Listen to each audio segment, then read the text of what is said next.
Happy May 22nd, 2022. Those in the Zendos, please feel free to sit in a way that you can see the screen. 5/22/2022, 5 2s in the date. What an interesting coincidence, or is it? Here where Shuko-san and I live, it's become very hot suddenly. It feels like summer and the upper 90s are predicted. I can only feel for our friends at New York Zendo who are planning to have a tea ceremony outside this afternoon. Maybe iced tea would be a good choice for that. Things are coming to an end for many of us who work in higher education. The school year winds down and everything seems to be preparing for a summer. Lots of pollen, sneezing, headaches. And that's what we can say about nature. And there we pretty much accept that we can do very little about it. We can keep cool. We can take our medicines that keep us from sneezing constantly. But besides that, there's very little that we can do. Yet on the other hand, we find ourselves here in this time being extremely aware of the challenges that we are facing in society, in this world, just having passed the grim marker of 1 million individuals succumbing to the effects of that coronavirus. It is, you can't fathom that. That number is just unfathomable. But it's not only that. We hear about inflation. People's retirement savings are going down with Wall Street taking dives. There is a war that continues in Ukraine. At the same time, the United States are sending more troops to Somalia. Supreme Court draft opinions leak.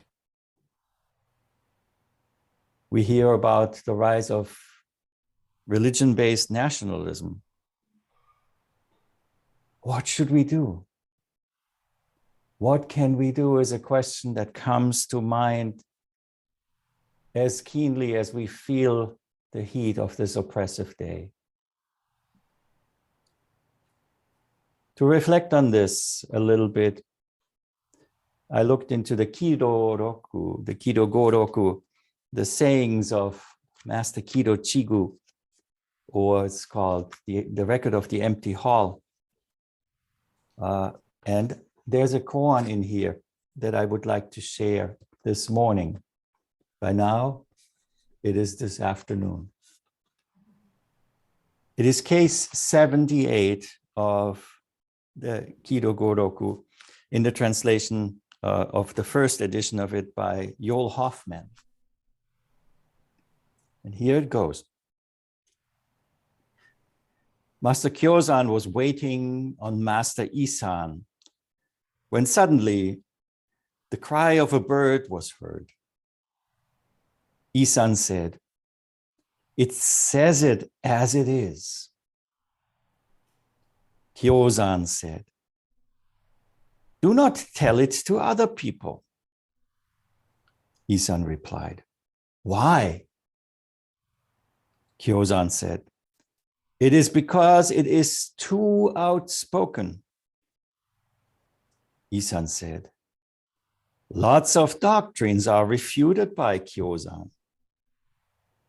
Kyozan replied, "What is all this refutation business?" Isan knocked on his seat 3 times.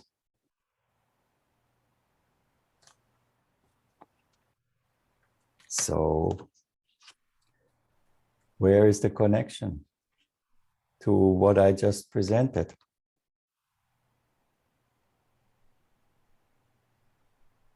The birds are still singing.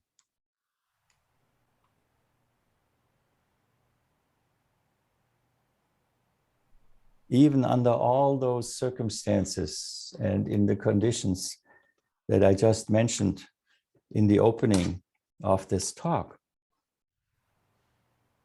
And so it would be really nice to have some kind of guidance or some kind of, ideally, we long for a formula that tells us what to do, what to say, what not to say. But what about such a formula? Remember the Diamond Sutra, in which the Buddha says there is no such formula. So, Kyozan and Isan, hearing this bird,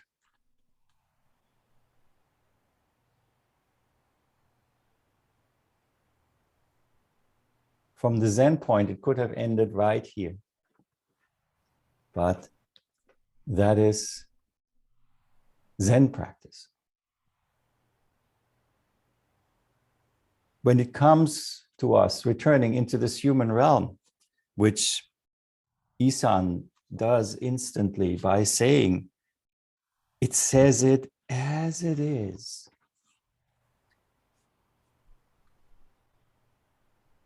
Is that wrong? Is that right? Is it necessary? Is it superfluous?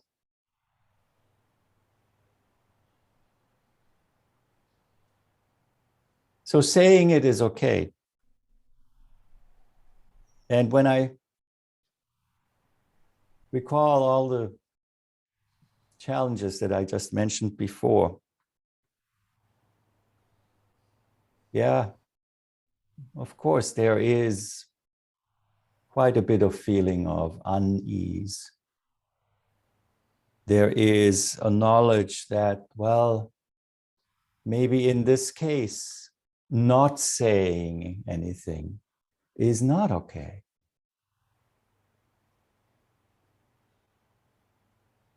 Having lived through the last 5 years, we all know how suddenly a different mode of being came into existence where we couldn't help ourselves at times to be angry, to be offended, to be even to a certain degree desperate. Seeing what is happening, seeing how we as human beings in society create circumstances that make life so much more challenging and difficult for many in this society than it ought to be. And well, we could say it's all about money. Maybe it is all about money in the end. Having and not having, or keeping people from having. But even money is just an idea. Well, you can count it in the bank account. And you can see, we can all see the almost unshaken faith that it is a real thing, those numbers. And they give power. They give power and they deny power. So we are all somewhat familiar with being angry.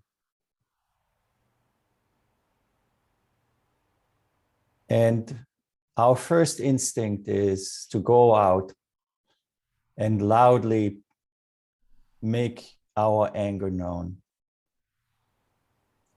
This is so much better than resorting to any kind of violence.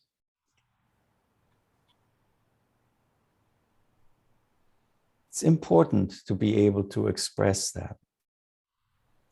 After all, we live in a society that values free speech.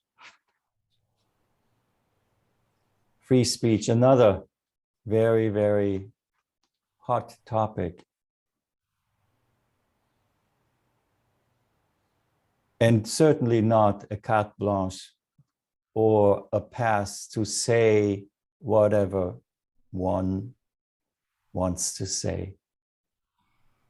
Certainly for us, from our point of view as human beings on this path of introspection, of looking into this human condition, we can certainly say, yes, we have the option to exercise this right to say in free speech whatever we want to say. But we have to also ask ourselves, must it be said that way? How do we say it? And sometimes, maybe, we can get caught up in just talking, just saying, or just being angry, which in the end, as we all know, just prolongs any steps that we could take to actively contribute to conditions that are more likely to affect change. Think of Kozen Daito Kokushi with his last admonition. He tells us exactly a story that we are seeing play out just from a different point of view. Kozen Daito says, no matter how big your Sangha becomes, how loudly you chant the sutras and play the mokugyo and everything, even if the sutras are written in gold and silver, that is not anyone who I would call one of my Dharma descendants. Professing to being a Zen practitioner, professing to be a conscious human being, professing to be compassionate or even religious is not enough.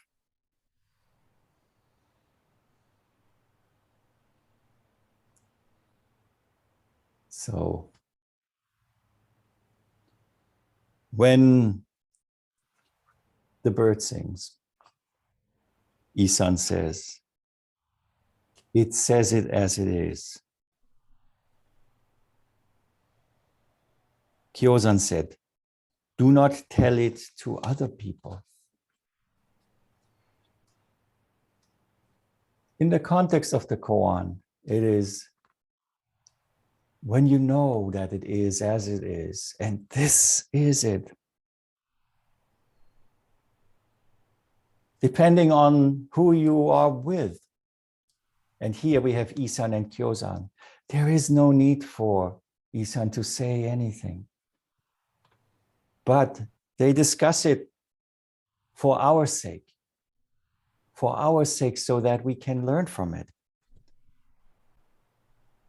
Do not tell it to other people. There are no other people. Especially between Isan and Kyozan.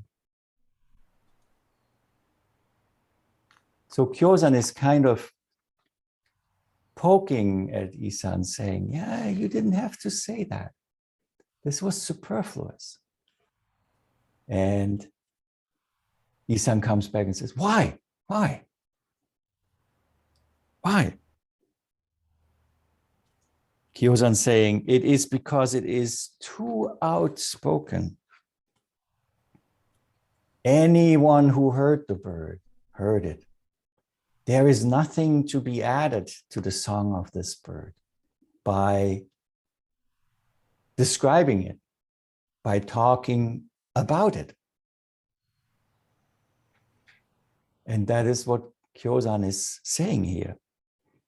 Now, of course, Isan won't let him just go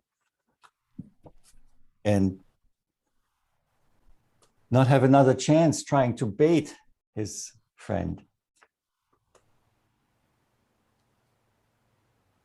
So he says to Kyozan, lots of doctrines are refuted by Kyozan, saying, well, you really like to argue about things, right?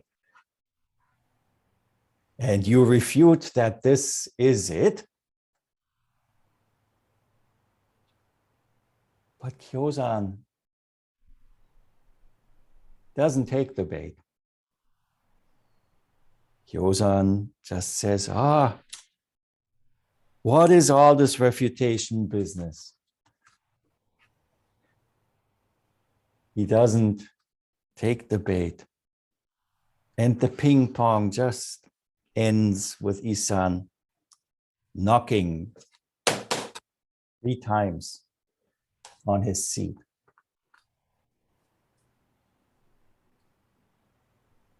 It would be nice for us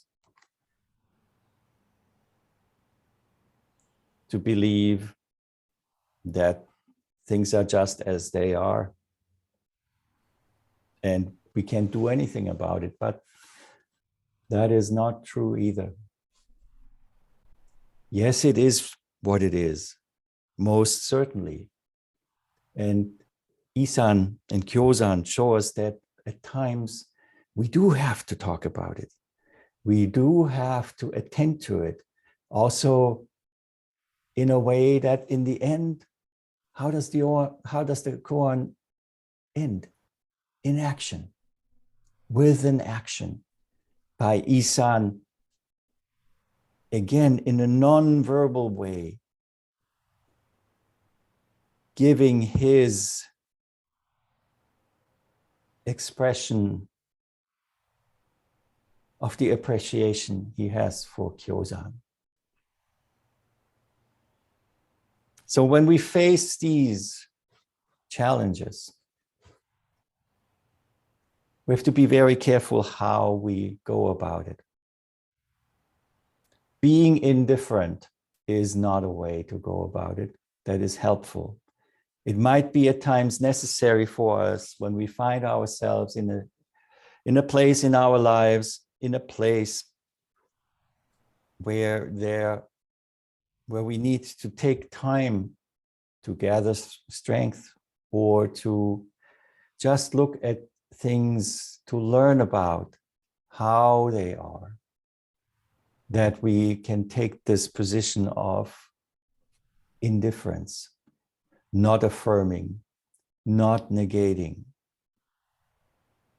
So even indifference can be used as a gate into this Dharma. And what we are talking about here, all of these events, all of these conditions are Dharma gates that allow us to step into this practice of an introspective human being investigating that condition of what it means to be a human being. Birdsong is no other than the written first draft opinion leaked from the Supreme Court. Not any different. A Dharma gate,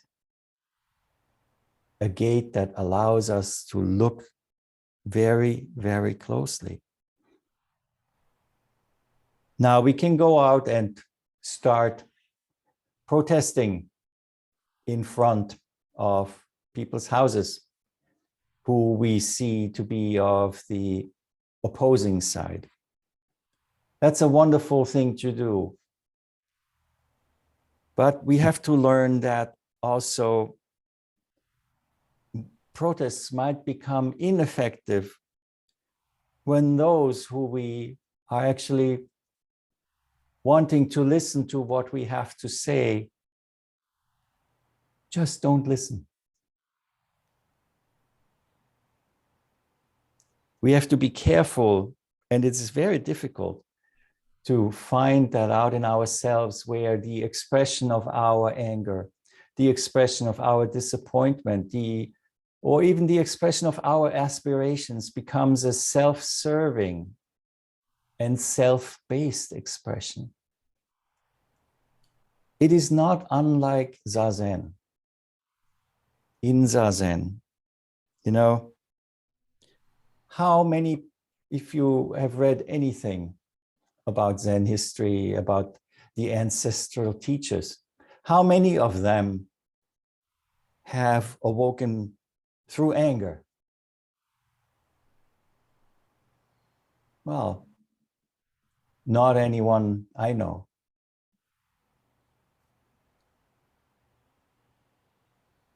So let me pose the question in a different way. Have you experienced in your Zazen practice anger with yourself at times? Well, that's a question that we probably all can answer with a resounding yes. So anger has its place.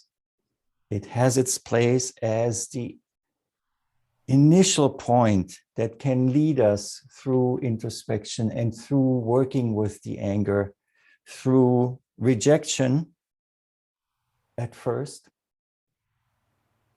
to then I would call it neutrality, but ultimately to the transformation of this anger into what I hope we all can strive for, what I would call compassionate resolve. Why is that so important?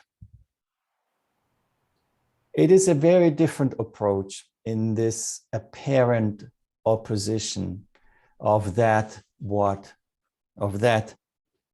which we would call right in the sense of the Eightfold Path, and that what is just plainly wrong.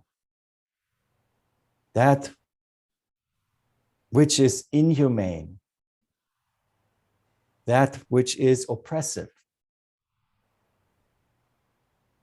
And one of the recent events made me become keenly aware that this is also a great opportunity for many of us who have, in the systems we live, quietly enjoyed privileges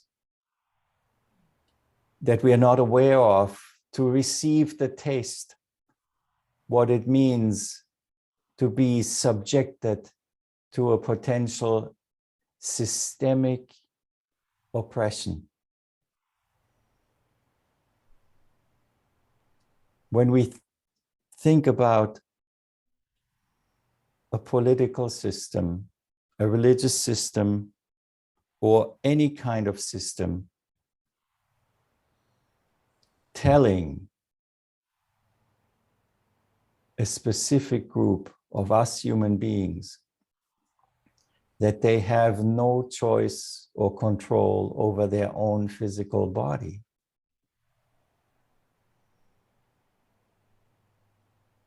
Many of us might get for the first time to taste what it means to stand against a human-built system that inherently enables oppression and to feel oppression and to know that even though we are not the individual cause for it, by being part of the systemic way of working, we are also responsible. And this is the difference now here that I wanted to point out very strongly. And that is, when we face what seems so clearly oppositional, we cannot leave it by opposition. In the same way that in our Zazen, we cannot leave these parts that are angry, the parts that are traumatized, the parts that are have been hidden away for so long in our psyche, in our recollection, or wherever in our bodies even. We cannot leave them out. We have to work with this compassionate resolve to be able to make that connection that really is the basis for any kind of change. It is very difficult. I know it is very difficult. But by seeing through that we are responsible. We are responsible for how all of this plays out, how our lives play out. This is what can bring us to this compassionate resolve that gets over making that what seems oppositional to be rejected. It's not to be rejected, it's to be transformed. Transformed in the same way that we transform ourselves and our view of the world, our experience of what it means to be a human being in this practice.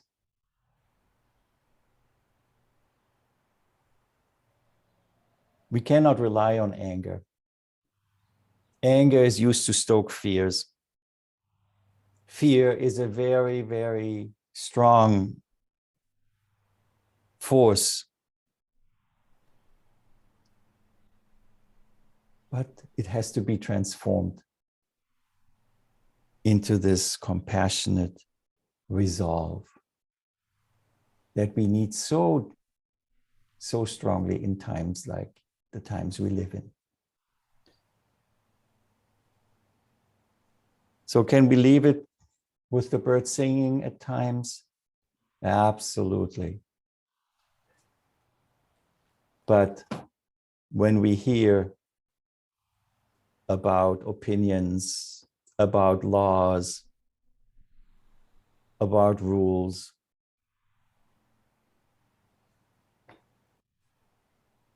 that we know in our heart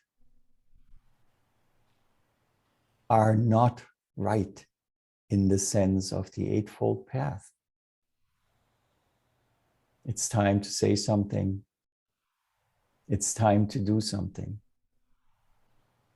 And just changing how we ourselves in our own person, in our own interactions in society, manifest ourselves is the seminal change that will go into this society and make things different. If we are not an activist within ourselves to become a more alive human being, then our Zen practice needs more fire under it. And we all can do it in the way we are, in the way we manifest that compassionate resolve to make this world a better place.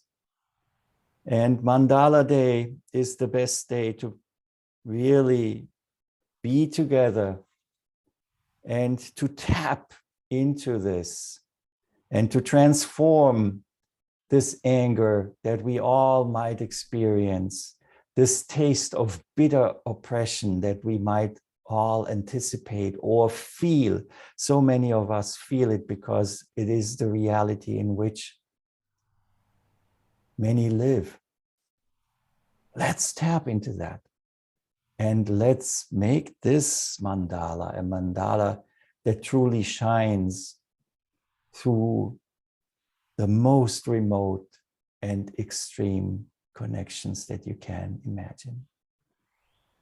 There is no other. We are all one. And it is our job to realize that.